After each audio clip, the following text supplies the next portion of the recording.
Hey guys, it's Cal here from Sabers. This is the first time I've done a video like this. Most of the time I'm behind the camera. But I thought it would be a good idea because a lot of people have asked me to do it. I just really haven't had the time to do it. Was to do a Q&A, so an opportunity for you to ask me questions about making sabers, what's involved, or any other question that you sort of come to mind, whatever it may be. So I thought, why not put a post up on the Facebook page, give people the opportunity to ask me a question, and I can answer the questions for you. So this is going to be the first Q&A, and let's get stuck in. So the first question I got was from Fabian Matutini. So Fabian has asked, what is your favourite lightsaber and what was it that got you into the hobby in the beginning? So for my 11th birthday I got one of the Master Replicas Darth Vader hilts. Was really happy with it just from there, from that age. I just wanted to have the sort of entire collection that Master Replicas made, and then eventually went into Hasbro. It got to a point where I did have all of them, and then I wanted to get different characters because I wasn't aware of the other community outside of it at the time, because I know that this community has been around for a long time. But when I found out, I was about 19 years old and I really wanted a Qui-Gon Jinn lightsaber, so that was my ultimate lightsaber, was to get one of those. I'd seen online that someone had made their own sort of replica, and it was pretty amazing. And then I found one on eBay which was sold by One Replicas at the time, and I bought that empty hilt from him and I installed it with my dad. My dad's name's Ross, and that's where I was like Cal, Ross, KR Sabers, and that's where the whole name came about. It wasn't any big story behind it, it was just a simple name. And yeah, once I'd made the first one, I shared it online and put pictures about it on the forums, and then just sort of really got stuck in the community. And when I made that one, I wanted to make another one, and I moved on to the Ki-Adi-Mundi version and started dealing with One Replicas more and more and more, and started doing more hilts, more character designs. Because if you look at my YouTube channel, most of them up until this point, or within the past sort of 6 months, were character hilts, because I just wanted to get every character hilt done that I could. That was the ultimate goal, really. So that was pretty much, that was my favourite lightsaber, with the Qui-Gon Jinn, and that was sort of how I got involved in the first place. The next question is, do you think you and One Replicas will do any runs of Vader hilt? This is from Cole Thompson. So One Replicas and I, we've been working for almost a year now. We've had various different projects, a lot of character-based hilts, because that's where One Replica's key skills are. He's really good at designing character-style hilts. He knows all the dimensions and how to break down sort of screenshots and stuff like that. If any of you don't know, One Replicas designs these hilts, and we work together. I check all the designs over, check for anything that's missing for a DIY aspect of it, because One Replicas doesn't install hilts, he's a machinist. So he will do all the designs, he'll then send the designs to me, I'll check them over, check for things like like LED module retention, or blade retention, or space for recharge ports and stuff like that. That's where I come in, because I've got some 3D modelling experience. It's just self-taught, and I'll check those things over. And then I'll take care of all the manufacturer sales and after sales, and that's really where our sort of partnership came about, and especially quality control, because that I'm pretty OCD when it comes to stuff like this, so that's where I will be focusing on the main points.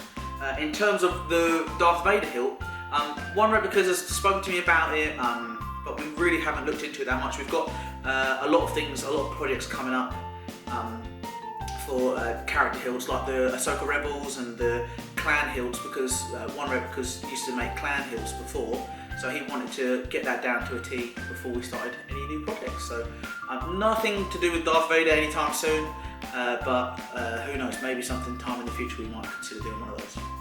This question is from good old Jordan Mould. If you're part of the community, you probably know who he is, due to his great adjectives that he uses in his videos. But Jordan has asked me, well, he hasn't asked me, he's put a picture, and the picture says, what is your quest? So I guess the quest is just to be able to make cool custom sabers, or sabers in general. What is your favourite colour? That's a tough one. I'd probably say blue. What is the airspeed velocity? I don't know, is it maximum velocity, like 120 miles an hour or something? I think, something like that. I don't know. I think so. I've been skydiving, if that helps. Oh no, it says what is the airspeed velocity of an unladen swallow? I have no idea, Jordan, you're going to have to look that up on Google. Matthew Goodacre says, what's your favourite soundboard to use and the Saber font you like the most? And when are you going to make some more Obi-Wan hilts? Right, favourite soundboard to use is of course Plector Labs. Everything I use is Plector Labs, or everything that I install is Plector Labs. It makes the best soundboards on the market. It's a fact, in my opinion. That contradicts itself really, what I've just said. Oh, yeah, let me start again. Plector Labs is my favourite soundboard to use, basically, because I think they're the best. It's just the sound quality, everything like that, that's my opinion. Saber font I like the most, that font that Lord Blaco made, that TFA Graphics font, that was unreal. Like, I installed that in a Graphics that I finished for Spencer, the one that I posted recently, and I used one of my bass speakers with it, and just when you turn that thing on, it's ridiculous, that sound font. I don't know how he does it, Lord Blaco, because I've looked at how you make your own sound fonts, and I've made certain little snippets of sounds here and there. It's really difficult, but my God, that guy knows what he's doing when it comes to making sound fonts. He just knocks it out of the park every time. So if you go onto saberfont.com, or you can contact Lord Blaco, definitely check out some of the sound fonts, because they're just unreal. And when you going to make some more Obi-Wan hilts, I'm not sure, to be honest. That run that I did in October last year was really successful. It went really well. I don't know when I'm going to make them again, but maybe sometime in the future I will, I'm not sure. Maybe I can make some that are more accurate, but I mean, if you want an Obi-Wan hilt, I think Romans is doing an Inception run. I follow Roman Props on Facebook, and it came up in my newsfeed the other day, so I think it came up the other day that he's taking pre-orders again now, so if you look at Roman Props on Facebook, I'm sure you'll find the link. I think he calls it the Inception hilt, so definitely check that out, and you'll be able to get one of those. David Gavert, or Gervais, I don't really know how to say it, it could be French, but David Gavert. Who would you rather fight, a horse-sized duck or 100 duck-sized horses? That's a tough question. Obviously not lightsaber related, but I'll still answer it because you've asked it in the comments. I'd probably say 100 duck-sized horses, because you could probably just give them a good kick and they just fly away. I couldn't kick a horse-sized duck, probably trample me. Riaz Patel, good old Riaz. How many sabers have you got in your build queue? A lot.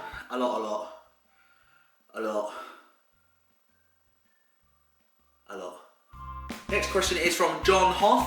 John has said, favourite tools or maybe a quick tour of your workshop. Who are your biggest influences in the hobby? That's a great question, John. So favourite tools is probably my lathe. Like, I love using my lathe. It's just ridiculous how many things you can make with it, especially lightsaber related, like just little modifications like making heatsink modules and making kill keys and adding extra features onto the basic hilts. When you do some powder coating or spraying, you can use it to part. It's just, there's so many things you can do.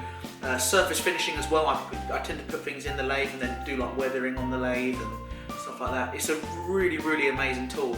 They are a bit expensive. I mean, when I started this hobby, I only had a multi-tool, but then slowly sort of built up, and I picked up a mini lathe for about £400. It was second hand, and that was when I realised that this tool is, you know, really good for this hobby. And yeah, it's pretty amazing. In terms of a workshop tour, I'm actually in the new workshop now. I'm sitting in it. I guess I could do like a quick tour of the workshop, but all of my new machinery hasn't arrived yet, so I'd rather do the tour when everything's done, and then you can see it for what it really is, because right now there's just like boxes everywhere. Obviously this is where I'm doing solder, and this is on a little workbench at the moment, and my packer room's next door. But yeah, I'll do a workshop tour again soon. I will do one of those. Who are my biggest influences in the hobby? God, there's so many people. I'd say, biggest influences. There's so many people. Definitely on the sort of custom aspect of things. Definitely, I've always liked Watchmaker Lamb. Watchmaker Lamb has done some pretty amazing stuff. He's actually, well, his name gives it away, he's a watchmaker in Hong Kong. I've known him for quite some time, and I don't know what it is about watchmakers, but because they deal with such small components and mechanisms they're able to just build they just have an understanding of engineering that's such on a micro scale.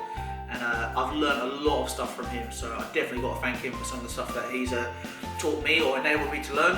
Harp lightsabers, oh my god, that guy makes ridiculous lightsabers. I mean, if you have a look, he doesn't release many sabers often, he doesn't make sabers often, but you can see why, because he's making them all from scratch, every single thing from scratch, and then they're just like beautiful sabers in terms of the chambers inside them. Some of the things he comes up with, I'm just like, Jesus, why did you even think about doing that? I think Todd Johnson of Darth Alice Custom Sabers, I've always liked the stuff that he does. He did some Rebels hilts, and I think he was like the first one to do it. I really liked when he made his lights. He does like a Ram Kota style saber, which was with the rectangular sort of tube. I thought that was really cool when he done that. That was definitely something that was a big influence in terms of changing the game of the actual like shape of the lightsaber. Also, when I was in Celebration recently, I met up with Alan Johnson of Vader's Vault, and he told me about this Praetorian saber, or I think it was called Praetorian, and I hadn't seen it, but when I saw it, it was crazy. Like, this thing had like fiber optics, it had an exposed crystal chamber, and it had, I don't know, I think he mentioned that he wired so many power extenders just to power all the extra LEDs. I mean, it's that sort of stuff, that sort of going way beyond, that I'd say influences the hobby the most, really. So there's so many people out there. I wish I could give 100 names, but I mean, those are sort of people and sabers that I've seen that are pretty cool. And there's so many other machinists out there who produce really great stuff. I mean, you've got Solar's Hold produces really accurate hilts, really high quality machined hilts. You've got people like Force Relics, they produce really nice quality stuff. I've always liked the stuff that Force Relics does. Also the neatness of their installs, all of their installs are so neat. And I appreciate neat installs. Like, that is one thing that sits well with me, is if you've got nice tidy wiring, it's just brilliant. And yeah, there's just so many people. There's a lot of people starting in the hobby now, and if I could name all the names, I'm just trying to think of more people because I feel like I'm leaving people out. But yeah, there's so many people that I can think of, but they're just some that just stick with me.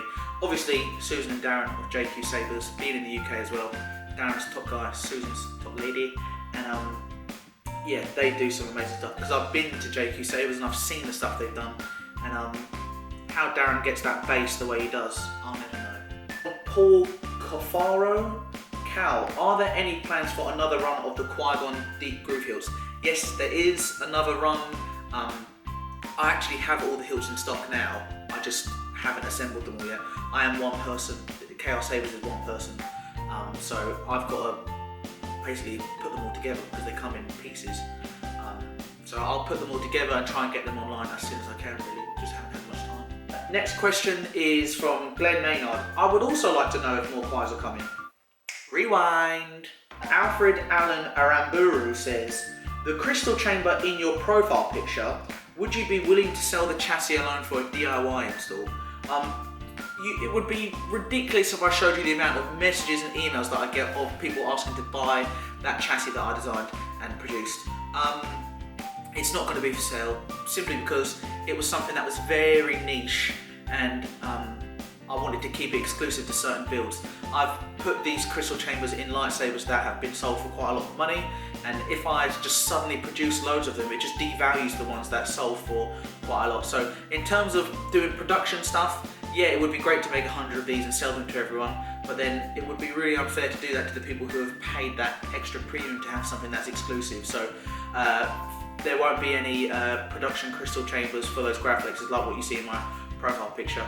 Plus they're quite advanced installs, and I just feel that if I sold a crystal chamber kit, I'd probably get a lot of questions from people on how to do it properly, and it would just be an administrative nightmare. So sorry.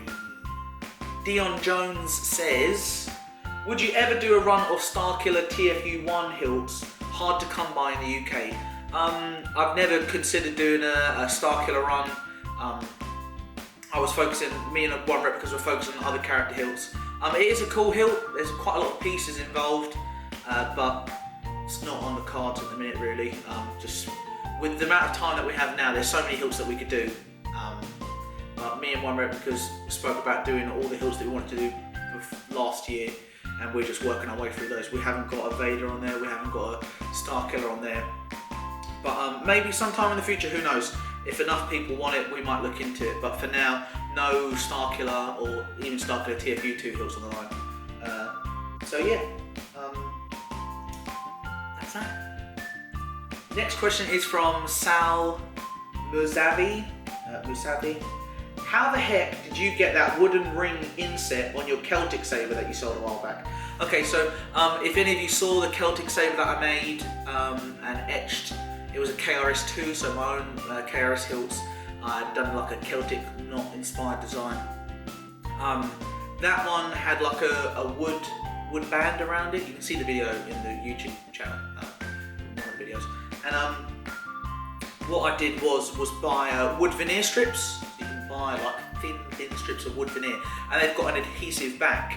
And I've got a hot air rework station. This is the gun from the hot air rework station. And I was blowing hot air on it, and it makes the adhesive get all bubbly and sticky. And then I just wrapped it around there, tied some masking tape around it, and then it dried, and that was it really. Quite simple. Question is from Shamin. Salam. Shamin's half Iranian, so am I. Shamin. Also, so he must have asked a question before, but I'm reading it from top to bottom. No, from bottom to top, my mistake. So Shamin has asked a question, and my iPad's just died, so let me just jump on my mobile. So Shamin says, also, how did you first get into this hobby, and what is your philosophy when it comes to making the products you make? Sort of already answered the first question and how I got into the hobby. I just wanted more character hilts.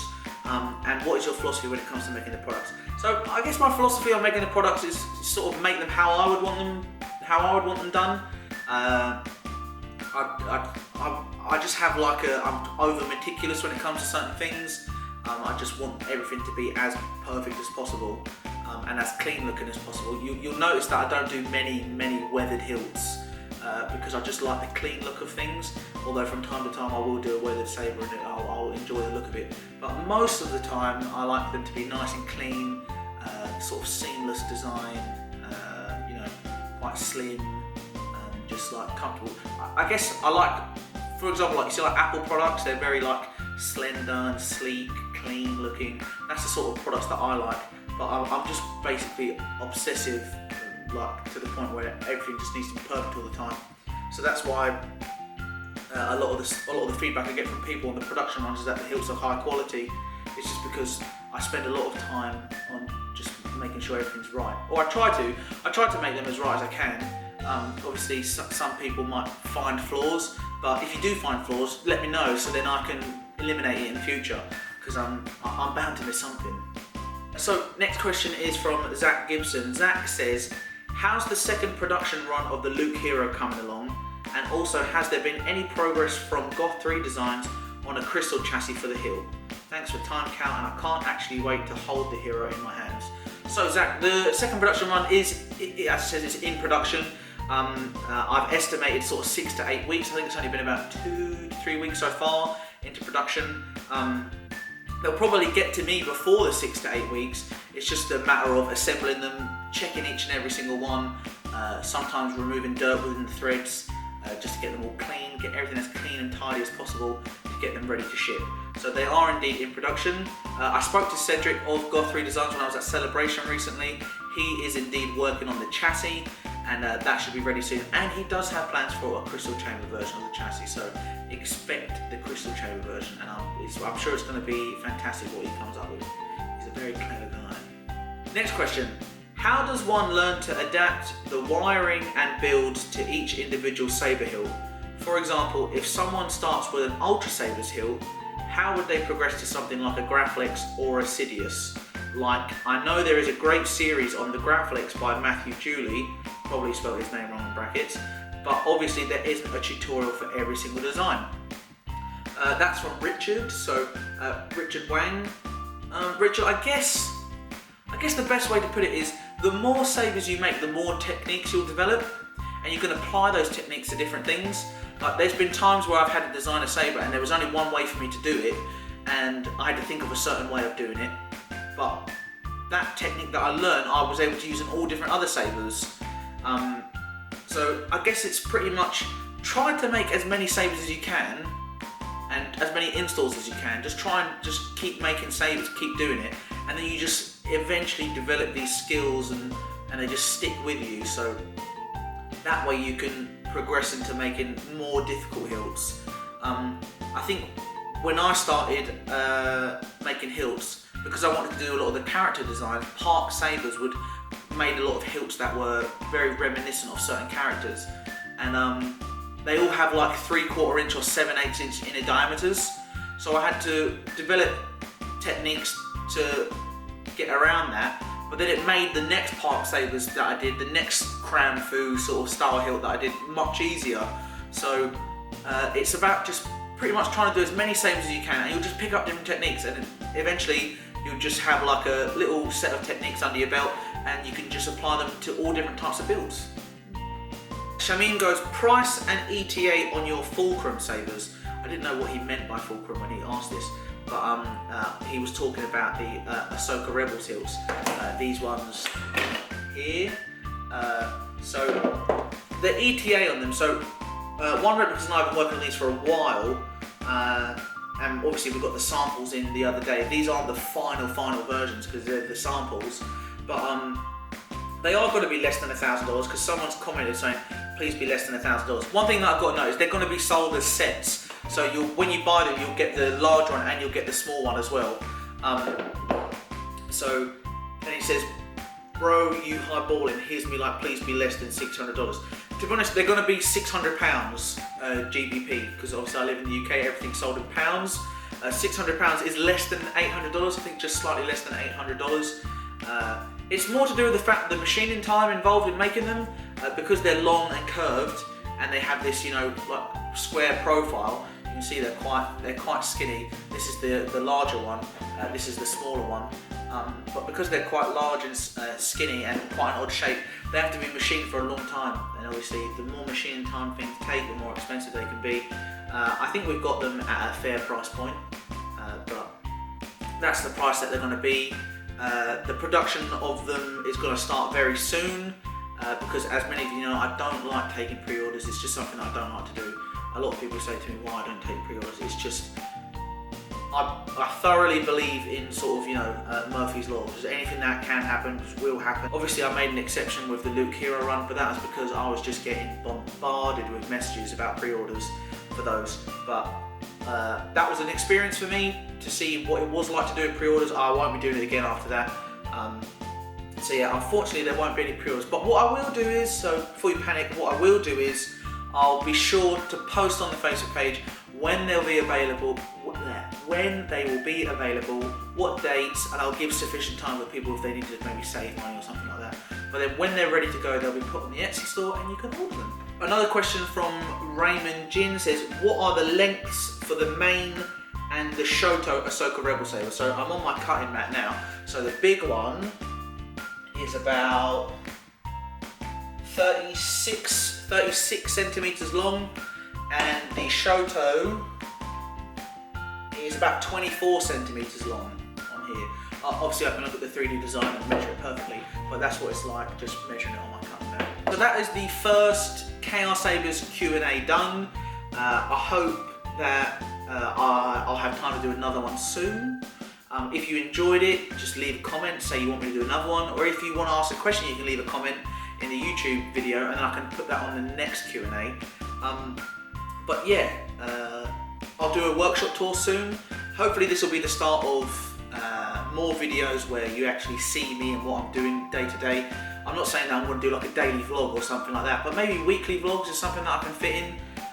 Like I said, I am just one person here, so it's pretty busy all the time.